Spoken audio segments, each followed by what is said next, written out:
설 명절 잘 보내고 계시죠?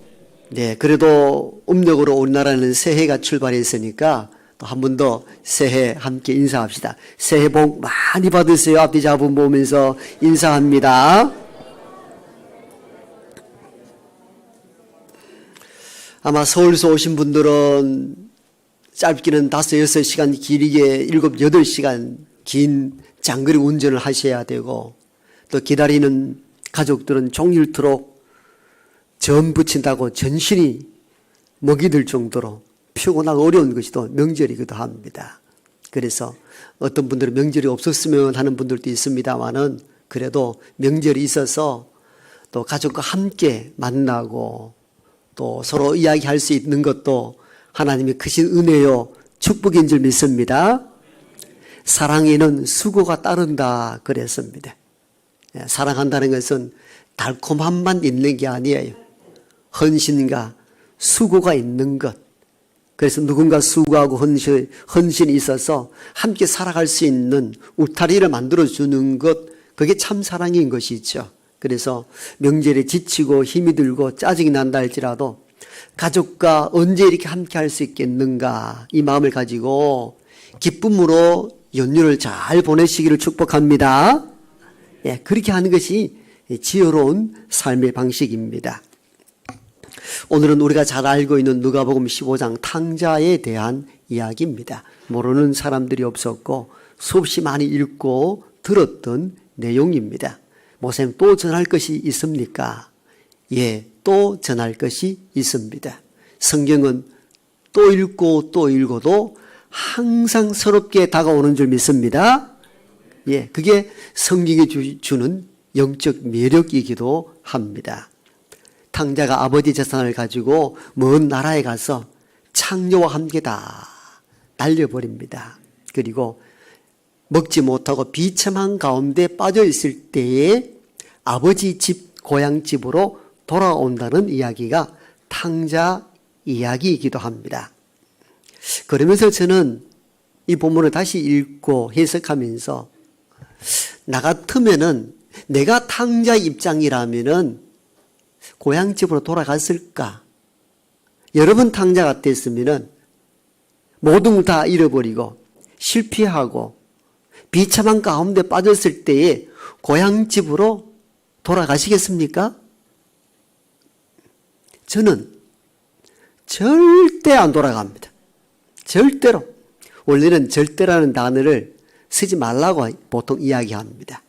사람은 살아가면서 변화되기 때문에 절대는 신께만 붙일 수 있는 용어이지 인간에게 붙일 수 있는 용어가 아니라고 합니다. 그럼에도 불구하고 지금의 제 마음은, 제가 탕자의 입장이라면 절대 안 돌아갈 것 같습니다. 여러분, 우리가 동창회 모임도요, 내가 잘 나갈 때 가고 싶지, 사업에 실패하고 부도가 나고 엉망진창이고 입을 옷도 없는데 동창회 가시겠습니까? 안 가죠. 고향집도 마찬가지일 거예요. 내가 성공하고 그래도 그랜저쯤 타고 가야 그래도 폼 좀 나지, 이런 맛이 있을 때 고향집 찾고 싶지, 다 실패하고 넘어져 가지고 제대로 먹지도 못한 상황인데 고향으로 돌아간다? 어렵습니다. 돌아가고 싶지가 않을 겁니다. 그런데 탕자의 이야기에서는 탕자가 고향으로 돌아가는 시점이 아버지 재산 다 말아먹고 돼지가 먹는 음식을 먹기에도 궁핍할 때 돌아갔다라고 주님은 이 비유를 설정하고 있다는 겁니다. 그래서 저는 이게 좀 이상하게 보인 거죠. 탕자가 성공해서가 아니고 실패하여 나락에 떨어지고 비참한 가운데에 빠졌을 때 왜 돌아가기로 작정했을까? 어떻습니까? 정말 이런 경우가 있나요? 드문 경우거든요. 그런데 주님은 탕자의 이야기 속에서 설정을 비참한 가운데 빠졌을 때 집으로 돌아가는 것으로 이야기를 구성하고 있거든요. 저는 이게 좀 이상하게 보인 거죠. 그렇다면 탕자가 비참한 가운데 빠졌을 때 아버지 집으로 돌아간다라고 이야기했다는 것은 아버지 집에 대한 좋은 추억이 있었기 때문일 겁니다.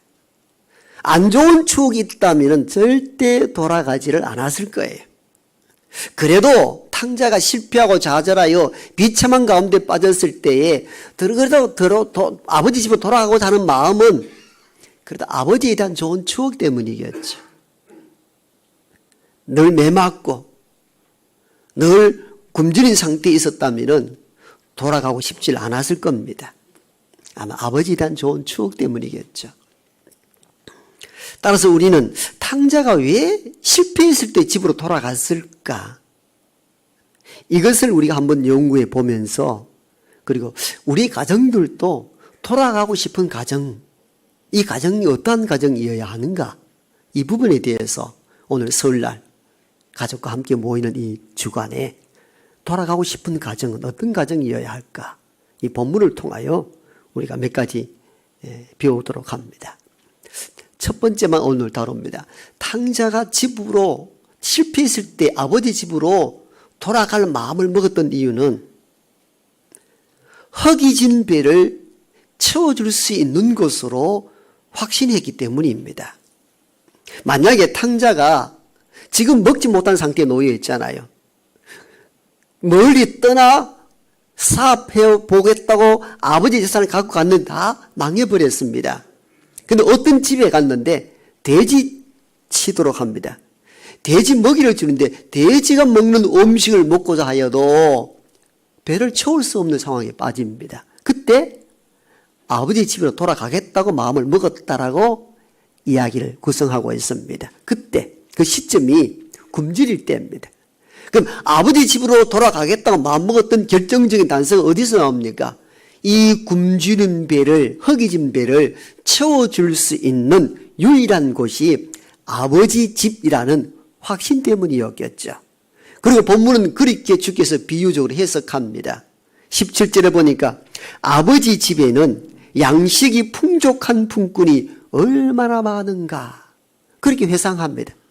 즉 아버지 집에는 가족들뿐만 아니라 일을 하는 일꾼들도 먹을 것을 충분히 주셨던 아버지라는 것입니다.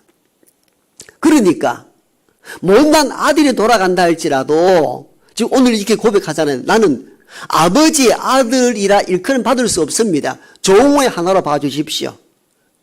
아들이 아닌 종의 모습으로 간다 할지라도 우리 집 품꾼들도 양식이 풍족하니 아버지께서는 배를 채워주시기는 할 거라는 것입니다. 이 확신이 있었기 때문에 탕자는 아버지 집으로 돌아가게 됩니다.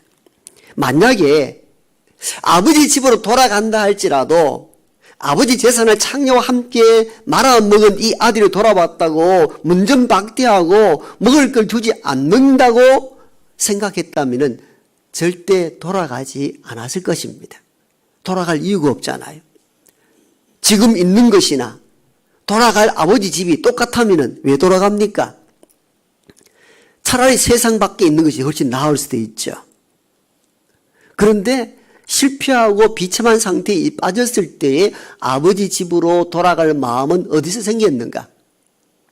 내가 아들이 아니고 종의 신분을 간다 할지라도 그래도 품꾼들에게 양식을 풍족히 주셨던 그 아버지가 나에게도 배는 채우게 해주실 거라는 확신. 그 확신 때문에 아버지 집으로 돌아갈 작정을 하고 실제 아버지 집으로 돌아가는 것으로 이야기가 구성되어 있습니다. 우리는 이 장면을 바라보면서 하나님 아버지 집에는 돌아가기만 하면은 허기진 인생을 채워줄 수 있는 유일한 곳임을 깨닫게 됩니다. 저와 여러분들도 마찬가지입니다. 인생이 허기졌을 때 돌아갈 수 있는 유일한 곳은 하나님 아버지 집인 줄 믿습니다. 그 하나님 아버지가 계시는 집이 세상과 다를 바 없다면 굳이 우리가 하나님 아버지 집으로 돌아갈 이유가 없습니다. 그냥 세상 가운데 살면 돼요. 그 차이가 극명합니다. 세상에서는 내가 있을 때, 권력이 있을 때에 나를 따르고 친구도 많아지지만도 내게 없었을 때 다 떠나가고 굶주린 상태에 놓이고 박절하게 대한다면 아버지 하나님의 집은 다르다는 겁니다. 그래도 무엇인가 배를 채울 수 있는 유일한 곳이 된다는 것입니다. 이처럼 오늘날 현대 가정들도 하나님 아버지 집과 같아야 합니다. 세상은 내가 가지고 있는 것, 권세, 물질, 이걸 보고 나를 가까이 하든지 멀리 하든지 나를 대우하든지 박절하게 대한다면은 아버지 집, 즉 같은 가정은 한결같아야 합니다. 언제 어떠한 모습, 비참한 가운데 떨어지고 초라한 모습으로 실패한 모습으로 돌아온다 할지라도 이 육신의 허기짐을 채워줄 수 있는 그런 가정이 되어야 합니다. 그때 돌아올 마음이 생기는 것이죠. 만약에 세상과 똑같이 박절하게 대한다면 누가 가정으로 돌아가겠습니까? 가정은 그런 곳이 되어서는 안 되거든요. 탕자가 아버지 집으로 돌아가겠다고 마음먹었던 결정적인 근거는 돌아가기만 하면은 이 허기진 배를 채울 수 있는 유일한 곳임을 아들이 믿었기 때문입니다. 이처럼 하나님을 모시고 사는 가정들이 어떠해야 하는가? 실패하고 좌절한 가족들이 돌아올 때 따뜻한 밥상을 차려줄 수 있는 가정, 그 가정 되기를 축복합니다. 그래야 세상에 지치고 낙심이 되고 좌절하고 때는 비참한 가운데 빠져있다 할지라도 가정으로 돌아갈 마음이 생길 수 있는 것입니다. 만약에 가정이 세상과 똑같이 우리가 하는 행동과 우리가 하는 모습대로 평가가 판단하고 차디차게 대접하고 제대로 일을 하지 않았다고 제대로 음식 공급해 주지 않는 곳이라면 굳이 가정으로 돌아갈 마음이 없는 것이죠. 노숙자 사역을 오랫동안 했던 어떤 목사님이 글을 읽어봤습니다. 노숙인들을 만나보니 다 사연이 있더라는 거예요. 그런데 한 가지 자기가 깨닫지 못했던 것이 있는데 자기가 갖고 있는 이 선입견이 끼어졌다는 겁니다. 우리가 보통 노숙자 하면은 가족도 없고 집도 없고 돈도 없고 그래서 갈 곳도 없어서 지하도 있어 또 지하철 한 구간에 있어 그 추운 겨울을 나고 있다고 생각했는데 직접 만나서 속 이야기를 해보니까 꼭 그런 분만이 있는 게 아니더라는 겁니다. 집도 있더라는 겁니다. 아파트도 가지고 있어요. 아내도 있어요. 귀여운 자식들 있더라는 겁니다. 너무 놀라서 이 사역자가 묻습니다. 아니 그러면 집으로 돌아가면 될 것 아니에요. 이 추운 겨울날 왜 이렇게 굶주리고 이 차디찬 시멘트 바닥에서 잠을 청합니까? 했을 때 목사님 저도 마음 먹고 돌아가 봤죠. 그런데 얼마나 살살 마든지 이 꼬라지를 왜 왔느냐고 박대하는데 며칠 견디기가 어렵더라는 거예요. 차라리 찬 시멘트 바닥에 겨울에 찬 공기 맞으면서 빵 몇 개 얻어먹고 살지만도 여기에 훨씬 마음이 편하다라는 겁니다. 이건 현실적인 이야기거든요. 여러분 가정도 있고 집도 있고 자녀도 있고 아내도 있는데 왜 집을 떠나겠습니까? 집이 세상보다 더 차갑더라는 겁니다. 그러니 내가 실패하고 좌절했을 때 가정으로 돌아갈 수가 없는 거예요. 그래서 노숙자들은 이렇게 이야기한다는 겁니다. 내가 꼭 성공해서 돈을 벌어서 아내 보란 듯이 내가 갈 겁니다. 사실 아무것도 없는 데서 성공하기란 어렵죠. 그 전에 돌아가야 되는데 가정으로 돌아가기 어렵더라는 겁니다. 여러분 현대 가정들이 이런 경우가 많습니다. 탕자가 아버지 집으로 돌아가겠다고 마음먹었던 그 시점을 잘 생각해 보셔야 합니다. 성경의 비유는 이렇게 시작합니다. 그 해에 그 나라에 흉년이 들어서 돼지 지엄 열매라도 배를 채우지 못하자 아버지 집으로 돌아갈 마음을 갖게 되었다. 주의 비유는 이렇게 시작을 합니다. 돌아서는 시점, 전환점이 언젠가. 그래도 내가 배가 고플 때 그래도 이 배를 채워줄 수 있는 유일한 처소가 아버지 집이더라는 겁니다. 현대 가정이 이루어야 합니다. 우리가 살아가면서 실패하고 넘어지고 엎어질 때가 있죠. 그때 따뜻하게 내 배를 채워줄 수 있는 가정, 그 가정이 되어야 합니다. 그럴 때 세상에서 지치고 낙심이 되고 실패했을 때에 그래도 세상에서 방황하지 아니하고 집으로 돌아가야지. 이 마음을 먹을 수 있게 된다는 것입니다. 그리고 오늘날 현대인들은 육체적 굶주림 허기보다는 영적 정서적 허기진 자가 훨씬 많습니다. 우리는 오늘 복지 혜택을 많이 받고 있길래 육체적 굶주림은 많지 않습니다. 오늘 대부분은 영적, 정서적, 정신적 허기진 자들이 의외로 많습니다. 정신의학병 등에 수없이 많은 이들이 진료를 받고 있다는 이 의미는 정서적, 정신적 허기진 자가 많다는 것을 의미합니다. 이것 또한 이러한 사람들이 집으로 돌아왔을 때에 그 영적, 정서적으로 허기진 자를 따뜻하게 맞이할 수 있는 공동체, 가정이 되어야 합니다. 교회 또한 마찬가지입니다. 우리가 세상에 실패하고 좌절하고 영적, 정서적으로 피폐하여 어디 가도 나를 반겨주지 않는 이러한 세상 속에 그래도 교회 가면은 따뜻하게 나를 있는 그대로 맞이해주는 영적으로 따뜻한 밥상을 차려줄 수 있는 유일한 처소가 교회라는 인식을 갖도록 교회가 따뜻한 품성으로 맞이할 수 있어야 합니다.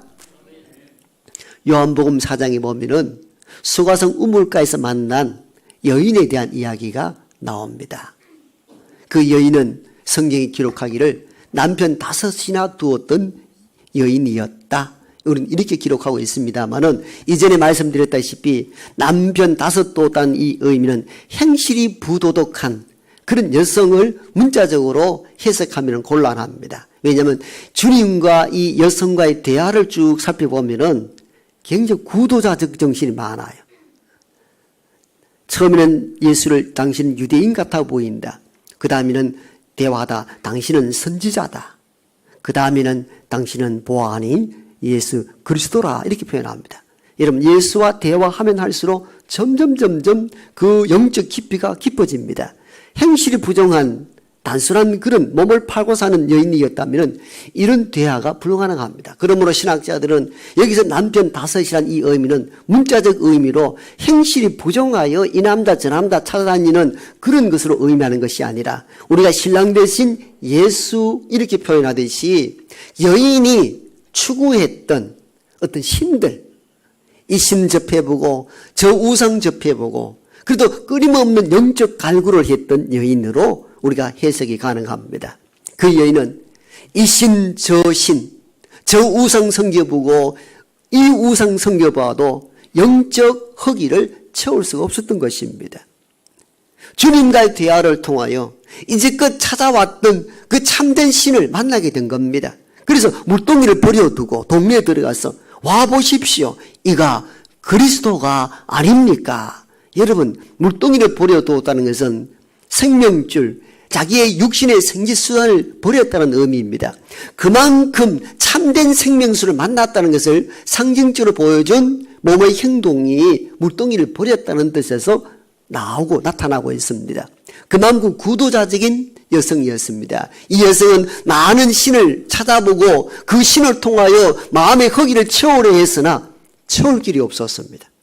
영적으로 허기진 자, 정서적으로 굶주린 자가 수가성 여인의 모습입니다. 이러한 사람을 따뜻하게 수용하고 말씀으로 회복해 하셨던 분이 주님이셨듯이 오늘날 가정들이 이러한 주님의 품성으로 누구든지 왔을 때 기대고 그리고 그 안에서 정서적, 영적 모든 굶주림을 회복할 수 있는 가정 공동체가 되어야 합니다. 오자 말자 앉아봐라. 네 결혼 언제 할 거고? 이래 살아가지고 어떻게 할 거냐? 취직은? 여러분 명절날 젊은이들이 왜 자꾸 고향집을 멀리하고 안 오려 합니까? 어떤 일이 없는데도 일을 만들어가지고도 이번에 설날 갈 수 없어요. 이렇게 하는 의도를 우리가 알아야 합니다. 오면은 따뜻하지가 않는 거예요. 영적 정서적으로 나는 피폐져 가고 있고 힘들어져 있는데 집에 오면은 꼬치꼬치 다 묻고 따지니까 그 자리가 바늘방석이 됐으니까 힘들어지는 거니까. 그런 가정들은 오고 싶은 가정이 될 수가 없는 거죠. 모두가 현대는 육체적, 영적, 정서적으로 허기져 있는데 그냥 오면은 말없이 따뜻한 밥상이 차려지고 그걸 먹음으로 기운을 얻는 가정이 되어야 하는데 밥상 펴놓자마자 앉혀놓고는 훈시하잖아요. 그러니까 누가 가정으로 오고 싶겠습니까? 가정은 이러해서는 안 되거든요. 탕자같이 아버지 집으로 돌아갈 때 이 마음을 잘 보시고 어떤 마음이 있었기에 돌아갈 여지를 남겨두었는가. 아버지 집에는 품꾼들도 양식이 풍족하거늘. 그리고 아버지는 탕자가 돌아올 때에 묻고 따지질 않았습니다. 아버지 재산 어떻게 했냐? 어떻게 썼냐? 내가 네 나갈 때부터 알아봤다. 이놈아. 그러지 않았습니다. 여러분, 송아지를 잡아 잔치를 벌입니다. 이건 배를 채워준다는 의미입니다. 여러분, 정서적으로 불안장해하고 불안했던 아들의 마음을 동네 잔치를 벌여줌으로 말미암아 해소시킵니다. 육체적 허기를 채우고 정서적, 정신적, 영적 허기를 아버지가 잔치를 통하여 다 완화시켜버립니다.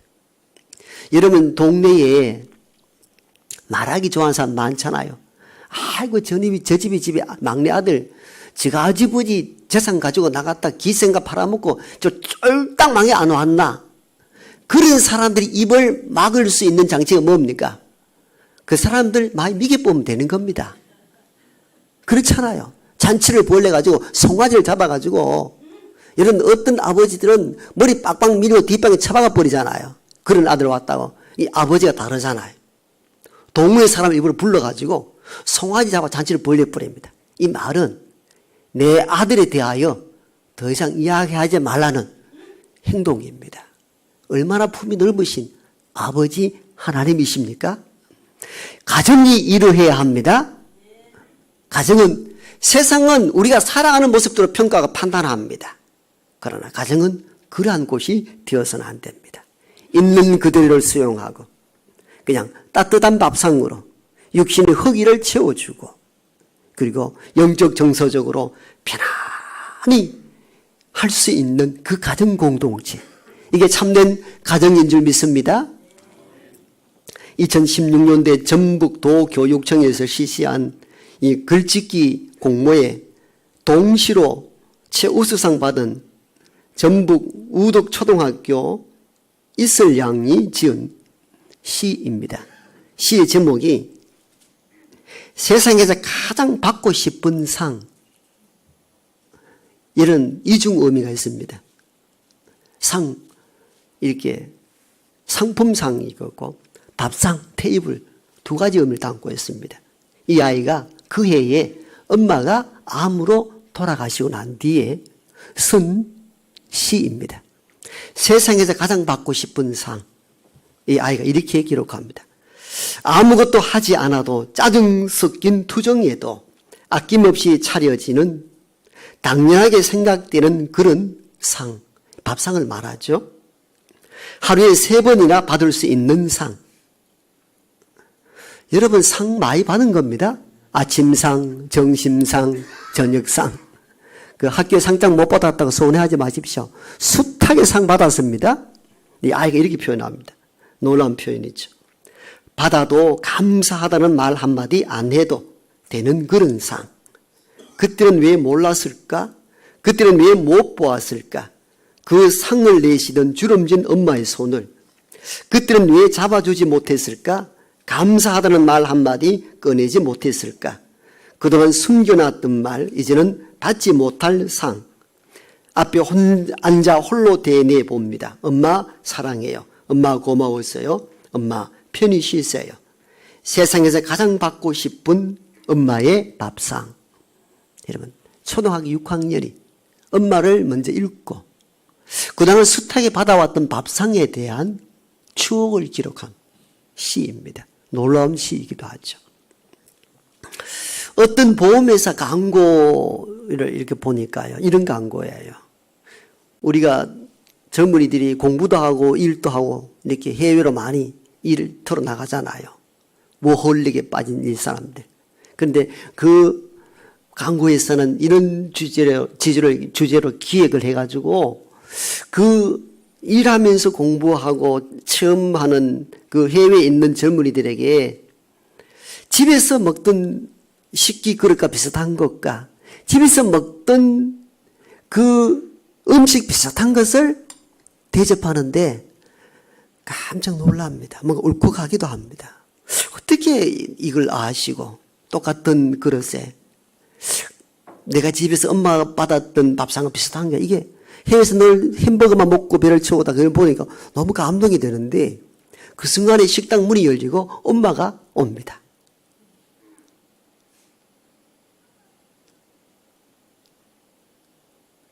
그러자 이 젊은이가 눈물을 막 쏟습니다. 우리 그럴 때 있죠. 엄마의 밥상을 받고 울어본 적 없습니까? 있죠. 특히 해외에 오래 있다가 한국에 와서 한국식 음식을 잘 받았을 때 자기도 모르고 눈물을 흘리는 분들이 종종 있잖아요. 이게 밥상이 갖는 힘이기도 합니다. 저는 가정이 이런 가정이 되어야 된다고 봅니다.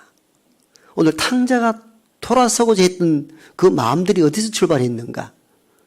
성경 비유에서는 그 이야기를 합니다. 아버지 집에는 품꾼도 양식이 풍족하거늘 나는 줄여 죽는구나. 아버지 집에 가면은 뭔가 허기를 채울 수 있는 곳. 이런 가정이 되어야 하거든요. 가면은 아무 말 없이 따뜻한 밥상을 대할 수 있고 말이 없지만도 따뜻한 온기가 있어서 세상 어디에서 맛볼 수 없는 정서적 평강, 평안 누릴 수 있는 곳이 어디여야 하는가? 가정이어야 합니다. 저와 여러분 가정, 그런 가정 되길 원합니다. 설 명절이 되면은 그동안 쌓여있던 것 오간만에 만나가지고 다 풀다 보니까 전쟁 나는 경우 많죠. 저는 설 명절 때마다 이 풍경을 시골에서 참 많이 봤습니다. 참 행복한 날인데 옛날에는 교통이 원활하지 않았을 때니까 명절 한 두 번만 기호 가족 전체 모이니까 그때 속에 쌓였던 것들 다 풀다 보니까 박살이 나잖아요. 그 명절날에. 그래 되면 그 다음부터는 고향이 오고 싶은 가정이 되질 않는 것이죠.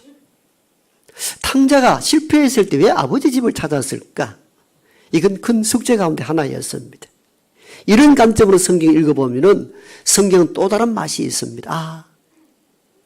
아버지에 대한 좋은 추억 때문에 돌아갈 마음을 가졌구나. 내가 돌아가면은 몽둥이 땜질하고 죽지 못해 살아남을 정도 같으면은 절대 이 탕자가 돌아설 마음을 갖지 않았을 것입니다. 그래도 때로는 아버지 재산을 날렸고 실패하고 비참해도 아버지 집은 나를 받아주시고 배를 채울 수 있는 유일한 곳이라는 확신이 그 탕자를 하여금 실패했을 때 아버지 집을 떠올리고 돌아서게 된 것이죠. 저는 이 가정들이, 오늘날 우리의 가정들이 이 아버지 집 갖기를 원합니다. 그냥 따뜻한 밥상 차리고 푸근하게 안아주어서 실패하고 좌절했을 때에 부모의 가정을 그리워할 수 있는 그 가정. 이 설날에 그런 가정들 다 되기를 축복합니다.